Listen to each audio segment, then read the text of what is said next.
Hi everyone. I'll do a video about Chris Williamson again because the Labour Party NEC met yesterday to decide what to do about his silencing. Now, whenever I talk about this subject, I usually end up being critical of Jeremy Corbyn, and what then usually happens is my comment section get flooded by people saying, "You don't understand, Gordon. Jeremy Corbyn's got his hands tied behind his back, he's been neutralised, the Parliamentary Labour Party aren't behind him, blah, blah, blah, blah, blah." Listen, I understand all that, totally. I'm just being consistent in my criticism and objective.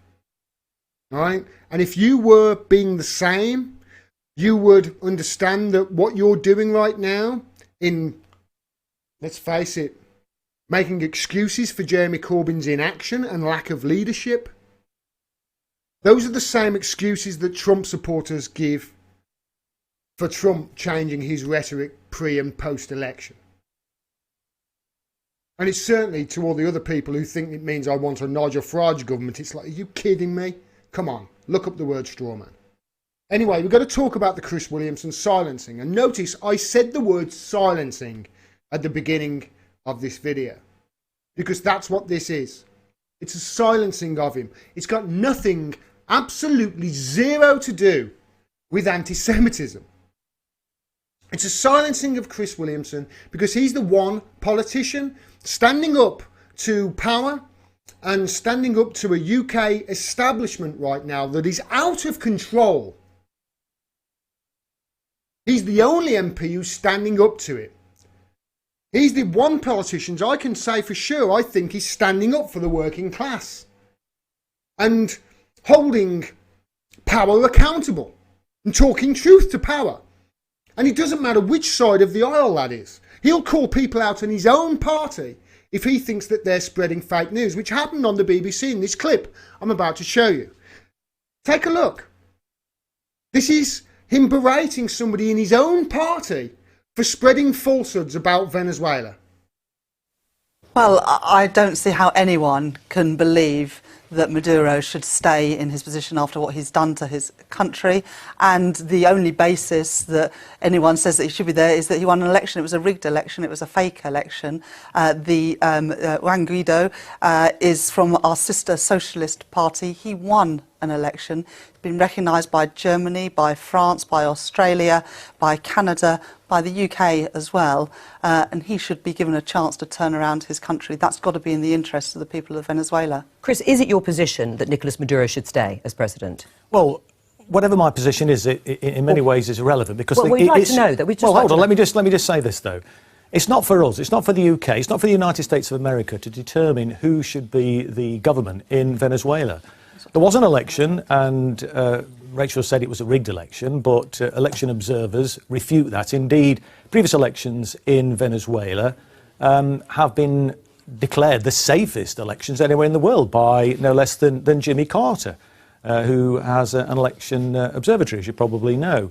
But the issue is about the sanctions in Venezuela that have been imposed by the United States. They're basically crippling the economy there. And there's a UN rapporteur who said that the sanctions are illegal and could amount to crimes against humanity. So you've got the US imposing appalling sanctions, and you've got the elites in Venezuela who are engaged in a economic boycott, which is obviously having a significant effect on poor people in Venezuela. But they've turned out in huge numbers to vote for Maduro at the election last year. There you go. That's Chris Williamson telling a member of his own party, correcting her. She was spreading falsehoods. Falsehoods. Lockstep with the UK establishment and the Tories, but spreading falsehoods about Venezuela's elections. Chris Williamson is correcting her with verifiable facts, and she's sitting there on national television shaking her head like an absolute idiot. And that's a member of his own party. By the way, that is Labour MP Rachel Reeves, sister of Ellie Reeves, the lady who is at the head of this controversy at the moment, because apparently one person writing a letter asking her to be deselected while she's pregnant because she signed the letter asking for Chris, or demanding Chris Williamson's expulsion from the Labour Party was bullying. So one person wrote an email and all of a sudden that's bullying because she's pregnant. And I don't see why being pregnant should stop you being deselected. Serena Williams won the Australian Open while pregnant. You know, get a reality check. By the way, she's married to Labour MP, let me get it right, John Cryer, who also signed the letter demanding Chris Williamson is expelled. Chris Williamson also pointed out on Venezuela countless times facts about the gold that we stole from Venezuela. The UK stole that gold from Venezuela. They wanted their 1.4 billion in gold and we said no. Chris called it out. Here he is, take a look. What the hell's going on with the media in this country? While simultaneously lambasting Venezuela for rejecting US aid, they're ignoring the fact that we're withholding over £1 billion of their money. Maybe we should start there. Give Venezuela back what's theirs. Well, the British government's whole position is simply acting as Donald Trump's poodle cannot be allowed to stand. And that's while our government, as well as the United States, says they want to avert a humanitarian crisis. Remarkably, the actual gold in question was mined in Venezuela. The conquistadors stole South America's gold for centuries. Now we do the same, only under the guise of democracy and liberty. And maybe you saw the block bridge across the media. It was on the BBC, CNN and ABC. Even the Minister of State, Alan Duncan, tweeted it out. It's never been used. How can you demand someone reopen something when it's never been opened in the first place? The coverage of Venezuela has been shaped by mistruth, concealment and outright bias. How can anyone take Britain seriously when we talk about a humanitarian crisis, yet we're stealing money from the very country beset by those problems?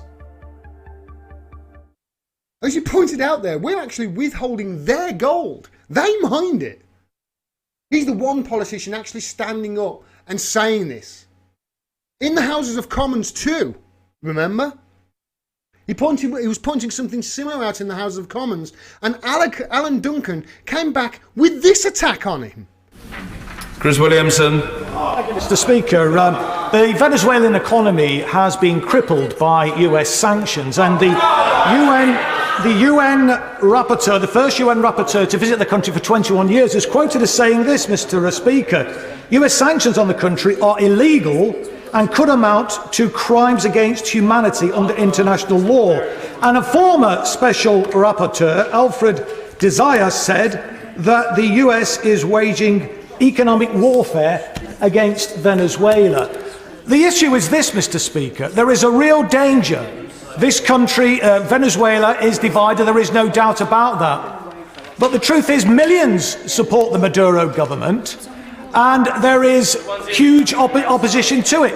But intervention from the United States, Mr. Speaker, could precipitate a civil war and lead to a humanitarian catastrophe. So can the Minister explain why the double standards? Is it that he's wanting to facilitate another humanitarian catastrophe, as we're seeing in Yemen with British arms? Does he want to see the same in Venezuela? And does he not support self-determination of peoples around the world rather than intervention from Western powers? Minister of State.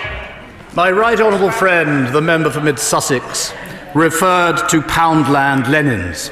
I have just seen in this House one who isn't even worth a penny, let alone a pound. I recognise when I see it, as do people on the other side of this House, unreconstructed ideological nonsense when they see it.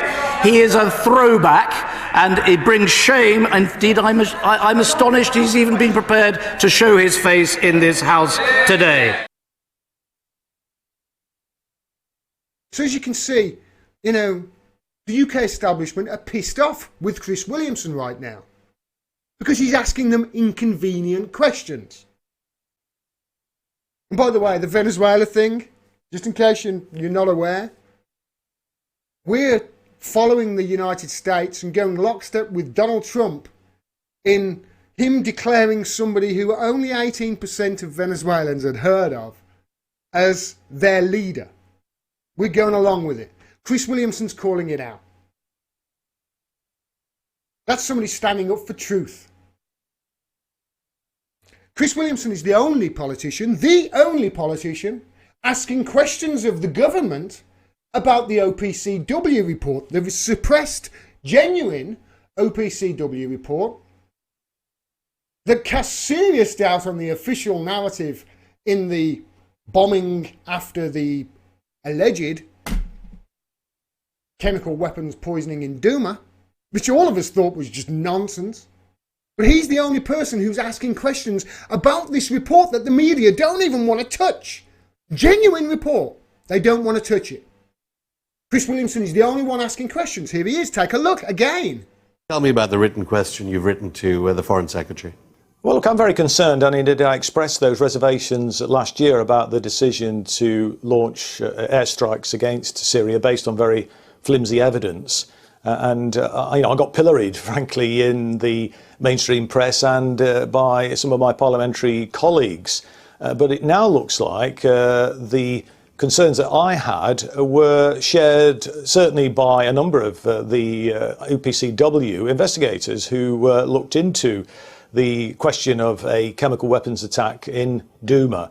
And what the OPCW report said at the time, after they'd concluded their deliberations, was that yes, it looked like it had indeed been a chemical weapons attack, and that that had been actually launched from the air, as it were. Robert Fisk, who spoke to people shortly after the attack, said that, indeed doctors, that they thought that people were suffering from the effects of something called hypoxia, which is a shortage of oxygen created by a big dust cloud, which was created as a result of a military bombardment, but not by a chemical weapons attack. Now it turns out there was a minority report suggesting from the OPCW that the canisters, the chemical weapons canister, was actually placed there by somebody on the ground, as it were, rather than it being dropped from the sky.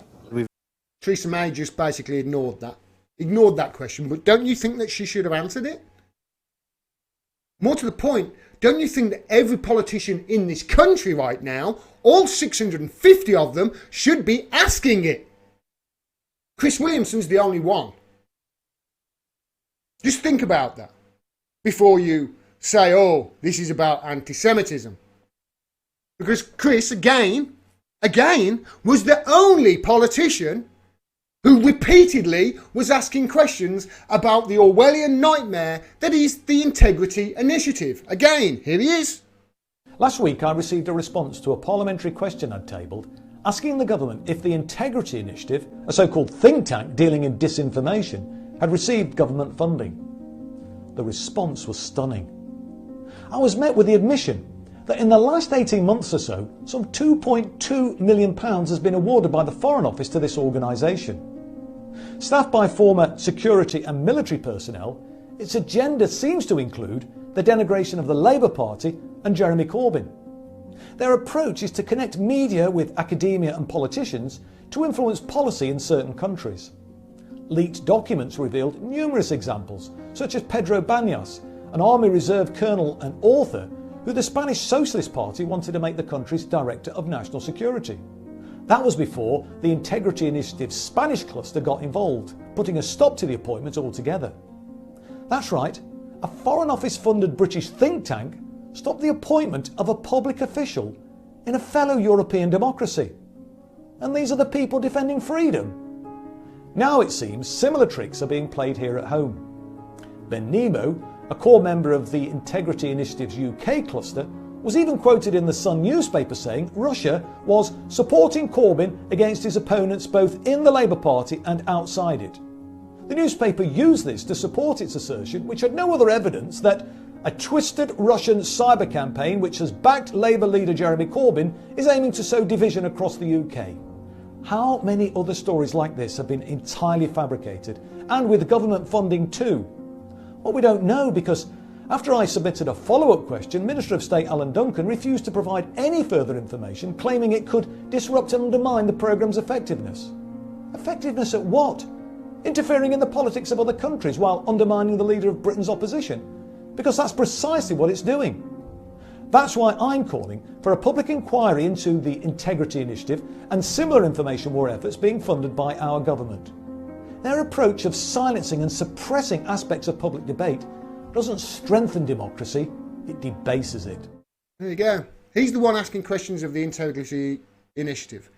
This Foreign and Commonwealth Office funded operation, which has clusters of journalists and academics and other, leading people, influential players, if you like, who are ready at a moment's notice to repeat and publish whatever bullshit our Foreign and Commonwealth Office and MI6 want them to push. Clusters such as the one in Spain, which stopped Pedro Baños becoming the defence minister. Pedro Baños, a socialist. Something that, again, Chris Williamson was the one calling out. Clusters that include journalists such as Isabel Oakeshott, for instance, the one who co-wrote the book that apparently made out that David Cameron was putting his penis in a pig's mouth. Isabel Oakeshott, that woman who recently had the scoop and the leak of the UK ambassadors to the US's emails of him saying that, Donald Trump's inept and his government is woefully incompetent, etc. It was Isabel Oakeshott of the Integrity Initiative that did publish that leak.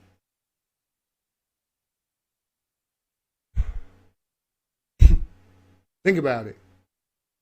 Isabel Oakeshott of the Integrity Initiative published that leak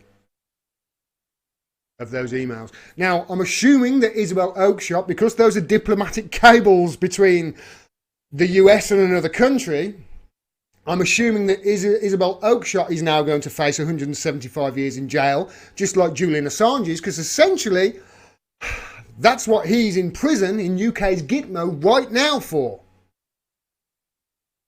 Do you know the only politician who would have the balls to come out and point that out? Yeah, Chris Williamson. And now, for the last 3 days, on that story, by the way, for the last 3 days, the media have been trying to point the finger at Russia for doing a hack of these emails. It's like, Jesus Christ. What did you call that, MI6, in your playbook? Doing a Hillary? If all else fails, regurgitate Russiagate, eh? It's a nonsense, it really is. But Chris Williamson is the only person talking about Russiagate, standing up for the Fourth Estate and in defence of Julian Assange. Just after he was suspended the first time, I met him outside Belmarsh prison a few days after Julian Assange was kidnapped from within his political asylum and dragged out feet first from his asylum in that Ecuadorian embassy in an act of fascism. A few days after Chris Williamson came down in support outside Belmarsh prison of Julian Assange, I got to interview him and he got to make a speech. He didn't prepare anything, he made this great speech. Take a look at these clips. Good afternoon, everybody. I'm Chris Williamson. I'm the MP for Derby North, and I've come down here to show my solidarity with Julian Assange. I think it's so important that we build this movement because he has performed such an incredibly important role in drawing attention to the abuses of state power, to the, well, what can we say, war crimes, I think is the only way in which we can describe the actions that we saw in Iraq. I didn't really come prepared to make a speech, but I've been asked to say a few words, and I'm more than happy to do that today. And I think it's essential, and what I feel so disappointed about is the one-eyed reportage of the mainstream media in this country. And I'm also very disappointed with some of the actions of my fellow parliamentarians because they seem to have lost sight of the bigger picture. And what I haven't heard those individuals say, or indeed I haven't heard, and I stand corrected if they have, but I haven't heard in the reports that I have seen in the mainstream media any reference to the United Nations experts who have said that this action that is being taken against Julian Assange is a real danger of compromising certainly his human rights and puts him in peril. And similarly, Amnesty International have also expressed very grave reservations about what has happened. And I think it's so important that we listen to those experts, to those voices, and make sure that we amplify them as much as we can. Now, I know the mainstream media very often isn't fit for purpose, but we do now have the alternative media, and I've spoken to one or two of them today before I've just spoken right now. Hi everyone, so I'm joined here today outside Belmarsh, presenting solidarity for Julian Assange, and who do I run into but Chris Williamson. Hi Chris, how are you? Nice to meet you. So what brought you down here today? Well, I wanted to show my solidarity with Julian Assange. I mean, I feel really disgusted with the way in which the British authorities have treated him, and indeed the Ecuadorian regime too. I mean, you know, since Rio has been elected as president, we knew that shortly after that there'd been a change of tack compared to the previous incumbent. And so I was worried that they may have withdrawn the asylum that they'd offered to Julian Assange, and obviously that's actually turned out to be the case. But to see him dragged out in the way in which he was by the British police, I think brought shame on the country, to be honest with you, because Julian Assange is someone who really shone a light on the abuse of state power, shone a light on the war crimes, really, that the United States have perpetrated in Iraq.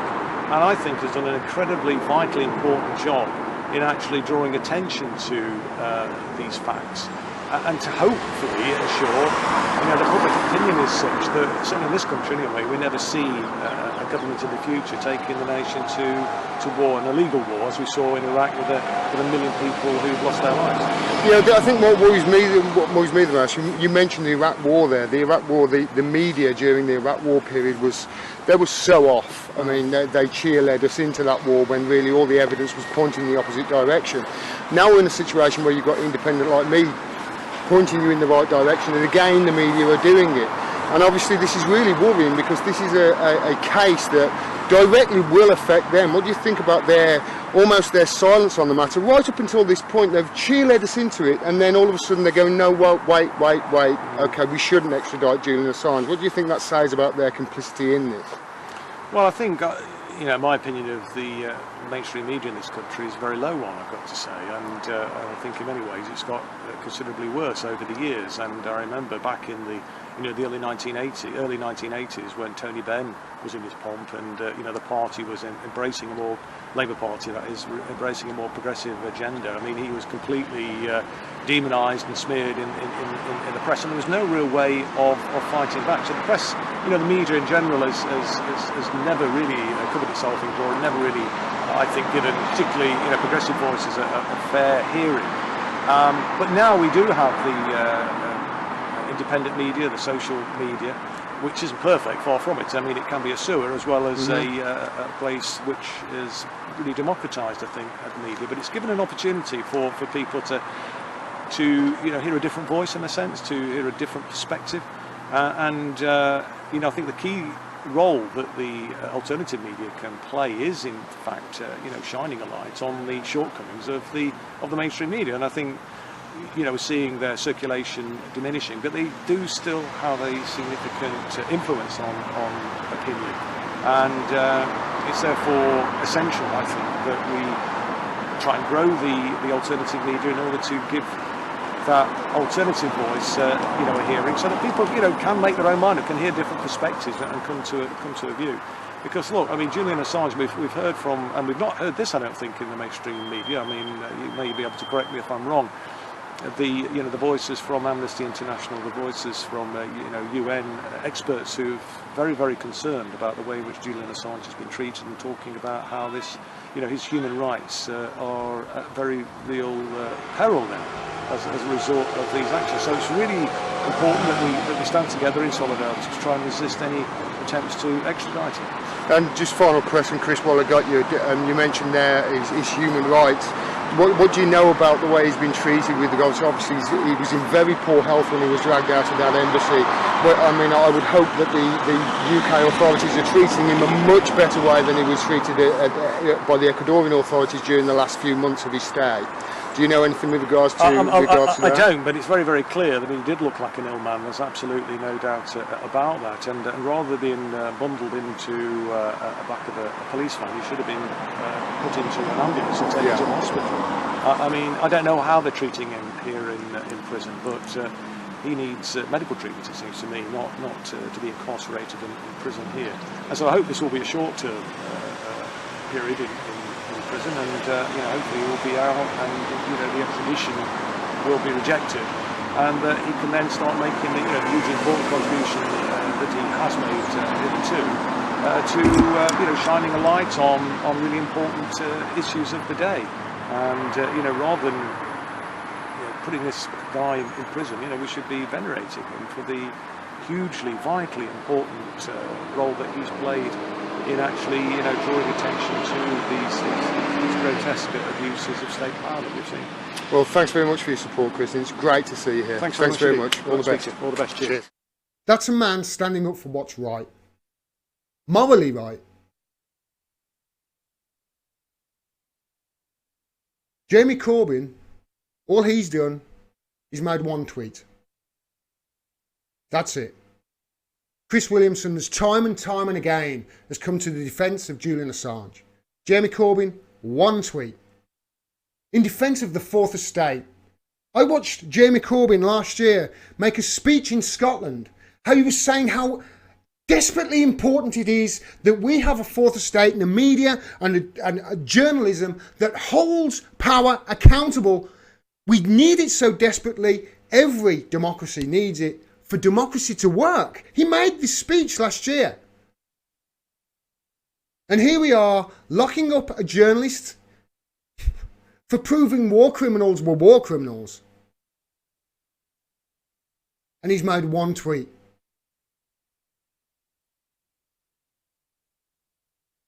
That's controlled opposition. That's not left. That's somebody who's just part of the process of minimising the Overton window. That's what that is. And it needs to be called out. Because people like Chris Williamson are standing up for what is right, and people like Jeremy Corbyn are taking the path of least resistance.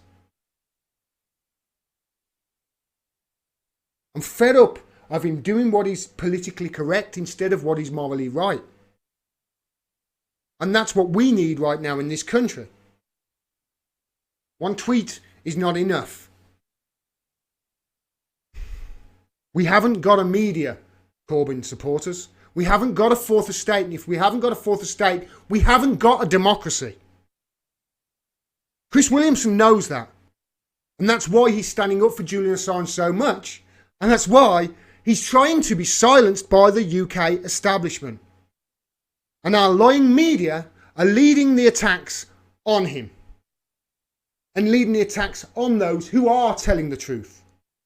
People such as Dr. Piers Robinson and Professor Tim Hayward, part of the working group on Syria and propaganda and media. I'm sorry if I got that the wrong way around. Put the link down there. Who released the suppressed OPCW document that was leaked to them. The genuine OPCW document that basically proves that the narrative that the UK government gave us with regards to Syria was bullshit. Bullshit. Then those people, Piers Robinson and Tim Hayward, they get attacked by members of the Integrity Initiative. Honestly, I could write a book. I might. And the UK establishment and media are doing these attacks on anybody telling the truth. And of course, Chris Williamson is one of them. Chris Williamson was he's the only person asking questions of the OPCW. He's the only person asking these questions. This is not about anti-Semitism. This is about the UK establishment and lying mockingbird media being anti-truth.